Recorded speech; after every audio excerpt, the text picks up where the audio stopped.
faisons du sport, faisons de la musique, marions-nous, ayons un bon travail, faisons des études pour pouvoir réussir dans la vie. C'est très bien, faites-le. Mais si vous n'avez pas Dieu avec vous, demain la mort arrive ou tout à l'heure, et que restera-t-il de ces choses-là?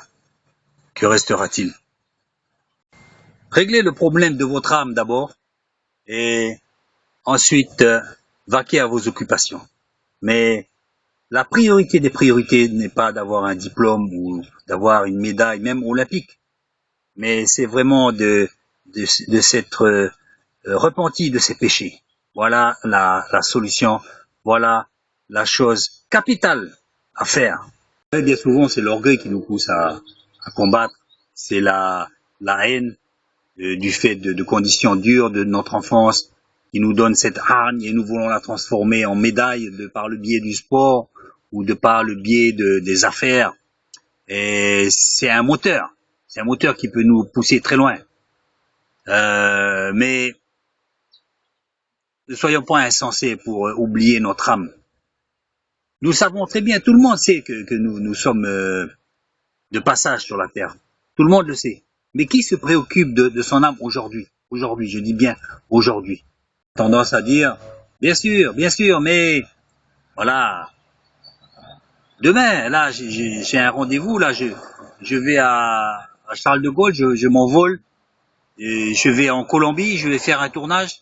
La vie est belle, je suis champion de France, et on y pensera. Eh bien, justement, non, on n'aura plus le temps d'y penser. C'est ça le problème. C'est qu'on n'est pas maître du temps, mais le pire là-dedans, c'est que on pense pouvoir maîtriser ces choses-là. Vous savez, vous allez en bas de chez vous, vous descendez l'escalier, vous allez chercher du pain pour ensuite tout de suite remonter chez vous pour boire un bon café que votre femme a préparé. Qui vous dit que vous allez remonter? Vous tombez dans une fusillade, quelqu'un qui monte sur le trottoir avec sa voiture, qui a perdu le contrôle et qui vous écrase. Et votre femme pourra toujours vous attendre. Le café est prêt, tout est prêt. Et vous n'avez pas le temps d'écouter l'évangile parce que, écoutez, c'est bien beau, mais j'ai un rendez-vous. Ben moi, je vous donne un conseil. Même si vous avez des rendez-vous, dans 5 minutes, vous devez partir. La chose la plus importante encore, c'est de régler le problème de votre séparation avec Dieu. Tout de suite, s'il vous plaît, tout de suite. Une séparation avec Dieu sur la terre, du fait de quoi? Du fait de notre péché. Ce qui est dramatique là-dedans, c'est qu'une fois mort, cette séparation sera définitive. Voyez, l'éternité, vous avez vu des morts revenir. Une fois qu'on est dans l'éternité, on est dans l'éternité. Réglez votre problème de votre séparation avec Dieu de suite, tout de suite. La Bible nous dit aujourd'hui c'est le jour du salut. Je voudrais rajouter quelque chose. C'est tout de suite le jour du salut. Tout de suite. C'est de suite. Mettez-vous à genoux, c'est simple. Une formule, une recette, un micmac? Non. Mettez-vous à genoux. Allez dans n'importe quel endroit où vous serez seul.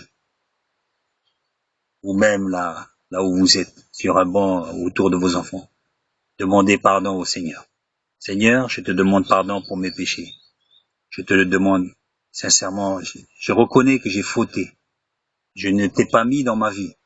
J'ai eu beaucoup de choses dans ma vie, des occupations, mais je ne t'ai pas mis dans ma vie. Et je te demande pardon juste pour mes fautes et je te demande de me sauver. S'il te plaît, Seigneur. Et je te remercie pour ton salut. Je te remercie parce que ton salut est gratuit. Le salut que tu me donnes, Jésus, est gratuit parce que tu as payé le prix sur la croix du calvaire. Et tu veux que les hommes viennent à Dieu, non pas à une religion, mais viennent à Dieu et se repentent de leurs péchés. Et tu leur donnes la vie éternelle gratuitement parce que le Christ a payé le prix de nos fautes. La seule chose que Dieu nous demande, c'est notre repentance. Faites cette prière, messieurs, dames, jeunes ou moins jeunes. Faites cette prière. Voilà, cette vidéo est juste pour souligner l'urgence de ces choses. Vous savez, c'est une vidéo, si ça peut toucher une personne, je serai content. Une personne qui se tournera vers le Seigneur, j'aurais pas fait cette vidéo pour rien.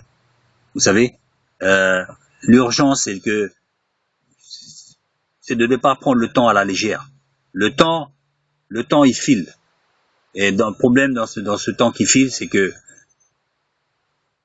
nous pensons pas à justement stopper, pas stopper le temps, mais stopper nos activités pour mettre du temps à place.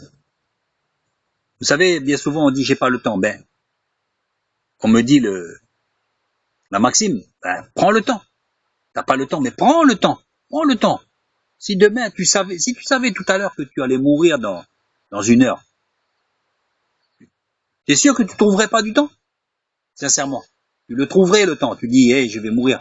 Et c'est exactement comme ces gens-là qui sont condamnés par la médecine. Bien souvent, ils se tournent vers Dieu. Alors qu'avant, non. Et c'est une chance. Ils sont condamnés par la médecine, mais ils ne réalisent pas la chance qu'ils ont. La chance de pouvoir se repentir de ça. Mais nous qui sommes en forme, hein, qui croyons être maîtres de nous, franchement, le temps, on s'en balance, on s'en moque. On s'en moque. On fait notre vie.